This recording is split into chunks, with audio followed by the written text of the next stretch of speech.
Welcome to A-Level and AP Physics. In today's lesson, we will discuss past paper questions from March 2024, paper 2, variant 2. As always we do, we will discuss these questions in detail so you can improve your conceptual understanding of physics and also you can have better understanding of these exam questions. Let's study together, let's improve together. Question 3 says a thin metal wire X of diameter 1.2 times 10 to minus 3 meters is used to suspend a model planet as shown in figure 3.1. The variation with strain of the stress for wire X is shown in figure 3.2. For part A, the strain in X is 5.4 times 10 to minus 3. Use figure 3.2 to calculate the force exerted on the wire by the model planet. So for this question, we have value of strain of this wire and value of stress we can find from the graph. So simply we can draw this line so we can find out the value of stress.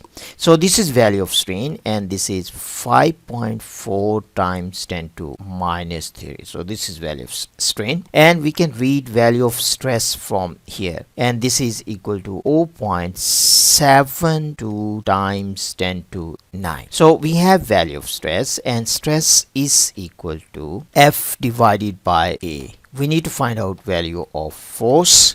So force simply will be equal to stress time cross-sectional area, and value of stress we have that is equal to 0.72 times 10 to 9, and cross-sectional area of the wire simply will be equal to pi by 4 d square, pi by 4 d square, and value of diameter we have that is equal to 1.2 times 10 to minus 3 square. And now if we solve this one, we will get in this case 810 newtons. So this is the force acting on this wire, this is the tension in the wire. So this is how we can calculate. You can also calculate this question by calculating the gradient. We can take one point here or any other point you can also take. So gradient in this case, gradient will be equal to Young modulus because gradient is equal to stress over strain. So we can find out value of sigma, we can find out value of stress. So this will be equal to gradient times strain. So here we have gradient times strain, and then we can write down this one. So sigma is F over A and this will be equal to gradient times strain. So the force, if we multiply both sides by A, so we have to multiply by cross-sectional area here. So this is how you can calculate also value of force using this method by calculating gradient. But this is straightforward. We have value of strain, mean the strain in this wire, the value is here. At this value of strain, we have value of stress, and then simply we can use this formula and we can find out value of force. Second part says the elastic tension energy of X is 0.31 joules. Calculate the original length of the wire before the model planet was attached. Means simply we need to find out value of L naught, means the original length of the wire.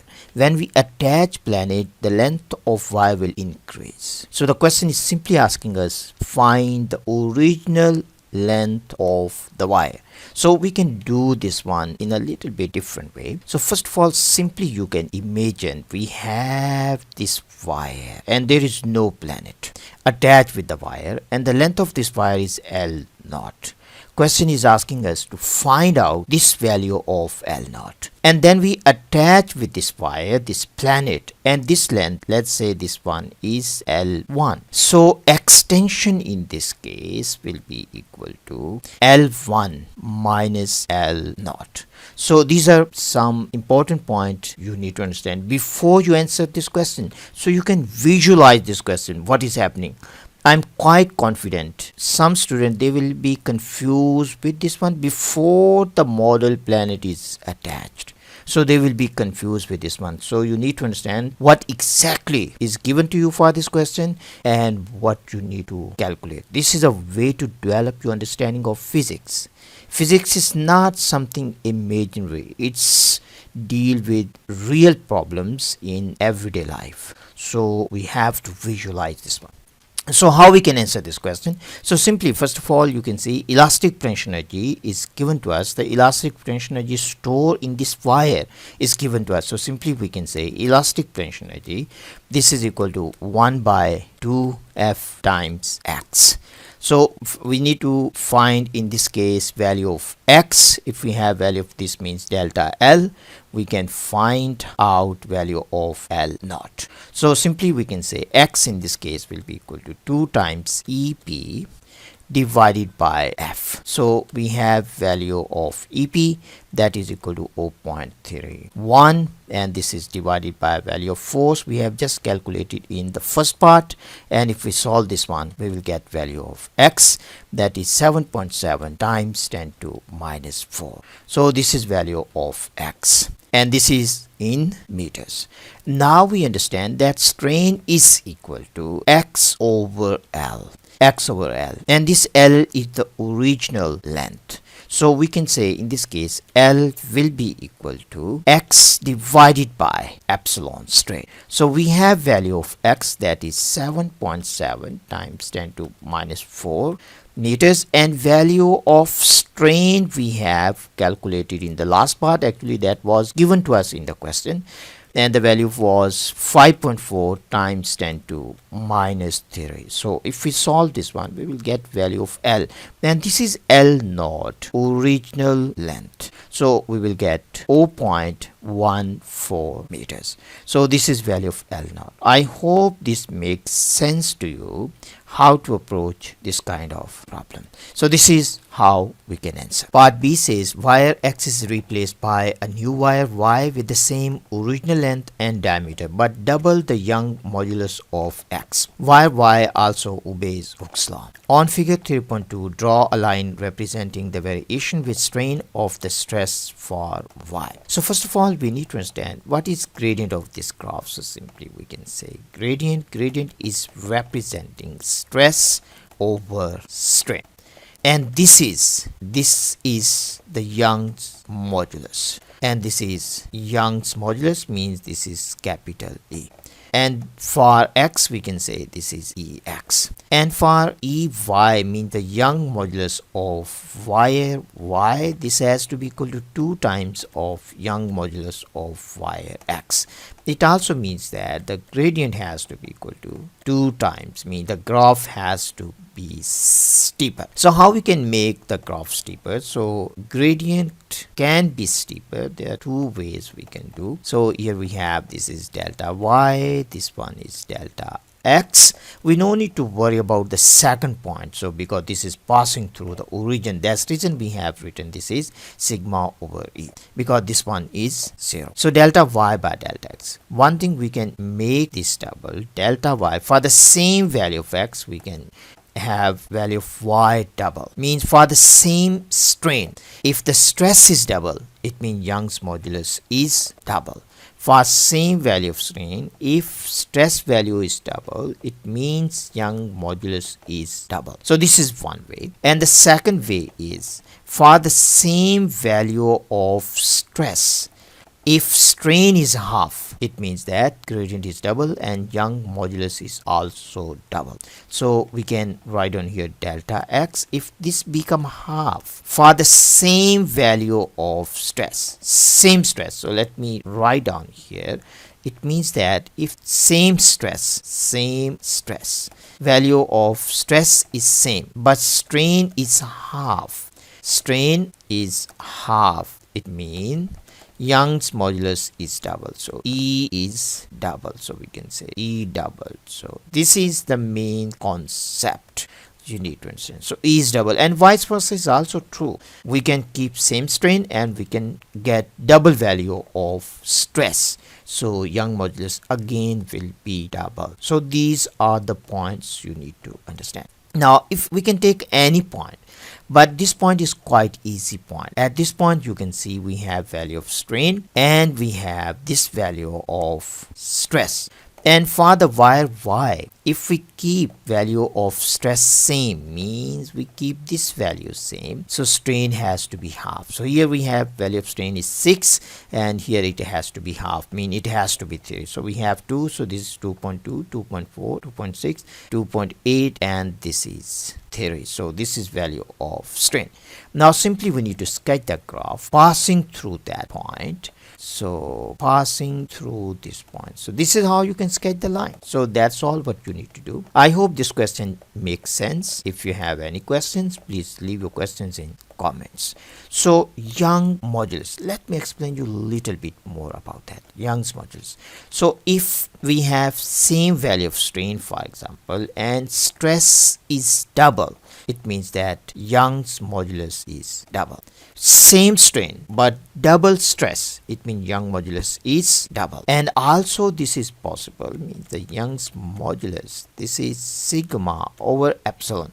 If we have same value of stress but strain in the wire is half, means the change in length divided by the original length, that ratio is half, it means that Young's modulus is also double. And this is what we have done for this question. You can also do this one. This line will be the same. Question 4 says a nucleus P undergoes alpha decay to form nucleus Q. For part A, complete the equation for this decay. So it is given to us this is alpha decay. So the charge on alpha decay is +2. So we can write on 2 here. Then mass number is 4 because it has 2 protons and 2 neutrons. So this is nucleon number. Now we can find out the mass number of Q. So we have 215. So simply you can say 215. This one has to be equal to the mass number of Q plus 4. So it means this one has to be 211. So here we can write down this is 211. So here we have 84. So this is 84. This one has to be equal to the charge of Q plus, means the number of protons in Q, plus we have 2. So this one has to be 82. So simply we can say this one is 82, means Q has 82 protons. For part B1, we need to state the principle of conservation of momentum. Principle of conservation of momentum simply tells us total momentum before collision has to be equal to total momentum after collision for any isolated system. So this is simply how you need to state. And in our answer we can write down, so this is our answer. So in the answer you can simply say the total momentum of a system of bodies remains constant for an isolated system. So this is very important one. You have to say for an isolated system, otherwise you will not get 2 marks. Second part says before the decay nucleus P has a speed of 3.2 times 10 to 5 meters per second. After the decay nucleus Q is stationary. Calculate the speed of the alpha particle after the decay. So simply we have to use conservation of momentum. According to conservation of momentum, momentum before decay, momentum, the vector quantity, momentum before decay has to be equal to sum of momentum after decay, vector sum of momenta after decay. So this has to be the vector sum. Direction is very important. So simply momentum before, we have momentum of P, this has to be equal to momentum of Q plus momentum of alpha particle. Momentum of P we can find out the mass of P, so it has mass 215 U, and the speed of this one is given to us, that is 3.2 times 10 to 5 meters per second. So this one is the speed, and momentum of Q is equal to 0 because this one is stationary, plus we have momentum of alpha particle, mass of alpha particle is 4u times, we need to find the speed actually, so speed we need to find out, so this is v. So v we have to find, so simply we can say v will be equal to 215 u atomic mass unit times 3.2 times 10 to 5, and this will be divided by 4u. So this u will be cancelled with this. So if we simplify, we will get value of v, that will be equal to 1.7 times 10 to 7 meters per second, means alpha particle will be moving at very high speed. after the decay. So it has a lot of kinetic energy. So this question is quite straightforward one. Simply you need to use conservation of momentum and you can find out the value of V for alpha particle. I hope this question makes sense and these two questions are clear to you. If you have any questions, please leave your questions in comments, and also if this video was helpful, please like and subscribe because your encouragement is very important. And if you're looking for extra resources, you can visit Patreon, you can join Patreon. On Patreon you will find a lot of resources for your exams.